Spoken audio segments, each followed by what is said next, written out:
Halo sahabat properti, jumpa lagi dengan kami MJI Properti Indonesia. Hari ini kita akan coba men-share pada Anda kenapa harga tanah dasar di suatu komplek perumahan dengan di sampingnya berbeda. Apa dasarnya menghitungnya? Kenapa harga ya seperti itu tadi, di komplek berbeda dengan di tanah yang di sampingnya di sekitarnya, padahal NJOP-nya sama guys sahabat properti. Oke, ini akan kita bahas tuntas. Ikuti terus video berikut ini. Kita akan share kepada Anda berdasarkan pengalaman kami. Halo sahabat properti, jumpa lagi dengan kami MJI Properti Indonesia. Hari ini ada hal yang spesial untuk Anda. Ada pertanyaan juga dari kawan-kawan, kenapa harga tanah di perumahan berbeda dengan yang di lokasi yang sama tapi bukan di perumahan. Contohnya seperti ini sahabat properti. Jadi kalau Anda bikin rumah, ini adalah lokasi tanah set plan seperti ini.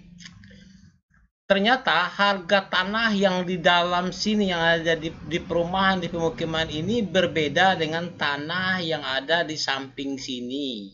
Nah, kenapa hal itu bisa terjadi? Kenapa harga itu berbeda padahal NJOP-nya sama, nilai jual beli, nilai harga dasar tanahnya sama. Dia hanya berbeda, ini hanya berbeda dinding saja. Sini dalam kompleks, di sini tidak. Oke, sahabat properti, ini yang akan kami terangkan kepada Anda konsepnya seperti apa. Kenapa kalau Anda biasanya kalau Anda beli tanah perkaplingan di kompleks yang telah jadi seperti ini, sudah ada jalannya, maka harganya pasti berbeda dari tanah yang ada di samping kanan dan kirinya yang bukan di kompleks perumahan.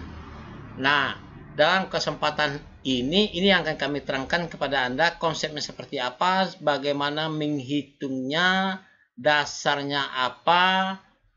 Karena berdasarkan data-data ternyata tanah efektif yang bisa digunakan kalau dalam kompleks ini sesuai dengan aturan Pemda adalah 60%. Maka 60%, sisanya 40% digunakan untuk fasilitas umum dan fasilitas sosial.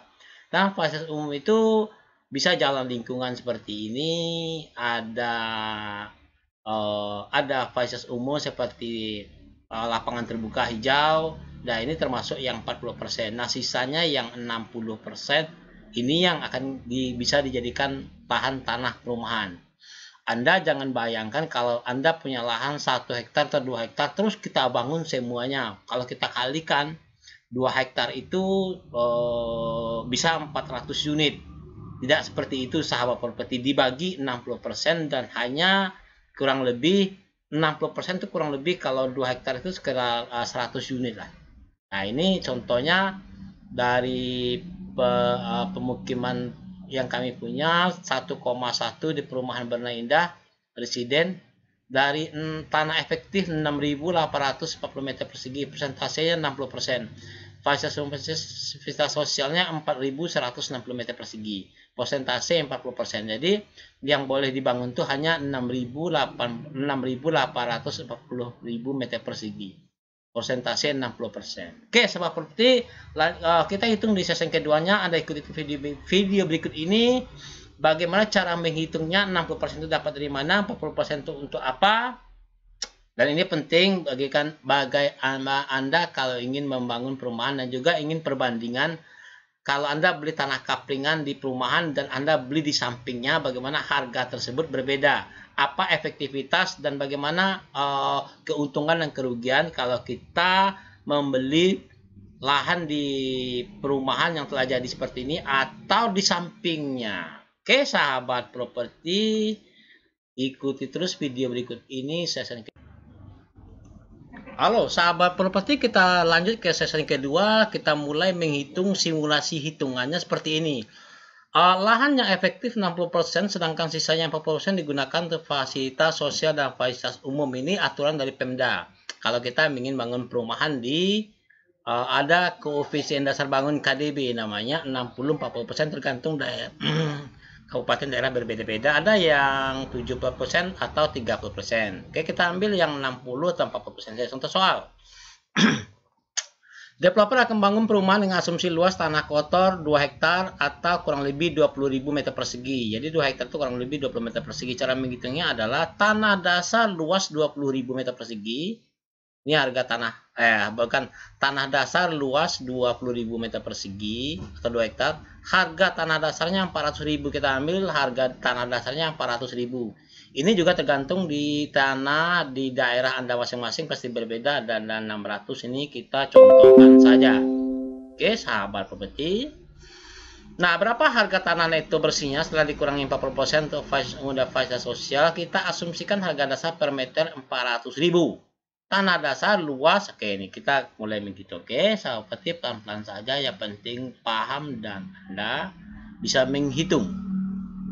Luas 20.000 meter persegi, harga dasar tanah 400.000, berarti di 20.000 dikali 400.000, 8 miliar. Ini 8 miliar ini harga tanah dasar kotor. Oke, nah tanah efektif 60%, 20.000 dikali 60, 12.000. Nah 12.000 inilah tanah efektif yang boleh dibangun. Oke, sahabat properti, seperti ini. Ini yang dimaksud tanah efektif yang boleh dijadikan perumahan seperti ini 60%. Nah, seperti yang kita hitung tadi. Oke, nah seperti ini 12.000. Selanjutnya adalah kita sudah dapat banyak unit kaplingan. 12.000 adalah 60% yang bisa dipakai. Kita asumsikan kapling tanah untuk satu unit rumah tanah 120 meter persegi. Artinya per kapling tanahnya adalah 12 kali 10. Ini per kapling ini, sahabat properti. Ini per kapling namanya. Oke. Kita lanjut dengan asumsi kedua. Nah, setelah kita mengetahui tanah efektifnya dapatnya 12.000,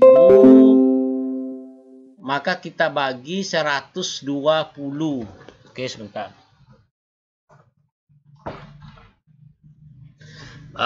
Oke, kita lanjut. Kita bagi per unitnya 120, maka didapat 100 unit di rumah. Jadi dari 2 hektar tanah dasarnya 2 hektar, kita bagi 120 per kapling dapat 100 unit. Nah, oke, Mas Bro. Sekarang kita hitung harga tanah efektif tanah bersih. Harga tanah dasar kan tadi 8 miliar ya. Ini tanah dasarnya 8 miliar. Kita bagi dengan luas tanah efektif 60%, berarti kan 12.000. Nih 12.000. Berarti harga tanah efektifnya setelah 8 miliar dibagi 12.000, 666.000, 6,6. Inilah tanah dasar efektif. Dibulatkan saja 700.000. Oke. Jadi harga tanah dasarnya kalau ditanya, harga tanah dasarnya bukan lagi harga 400.000, tapi sudah 700.000 sekarang. Karena dikurangi 60% tadi.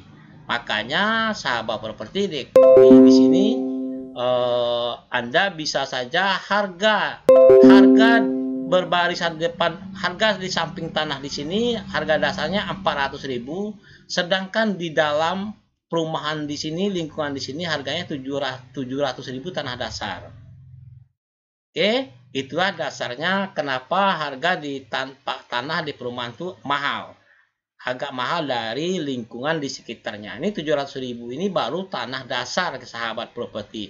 Ini belum kita hitung misalnya ada IMB segala macam. Ini termasuk pembersihan lahan ya, pembersihan lahan atau sertifikat. Nanti yang berhubungan dengan hubungan tanah kita catat semua. Alhasil nanti dapatnya bukan lagi 700, bisa jadi harga tanah dasar Anda 1 juta. Oke? Oke, sahabat properti. Nah, ya mengganggu aja piye toh. Oke, sahabat properti. Nah, itulah dasarnya kenapa harga tanah di komplek perumahan lebih mahal dibandingkan dengan tanah yang ada di samping-sampingnya, walaupun hanya berbatasan dengan pagar. Anda boleh aja bayangkan batas tanah Anda ini dengan ini, di sini udah 700.000 per meter, sedangkan di sampingnya masih harga 400.000 mengikuti nilai NJOP. Oke, sahabat properti.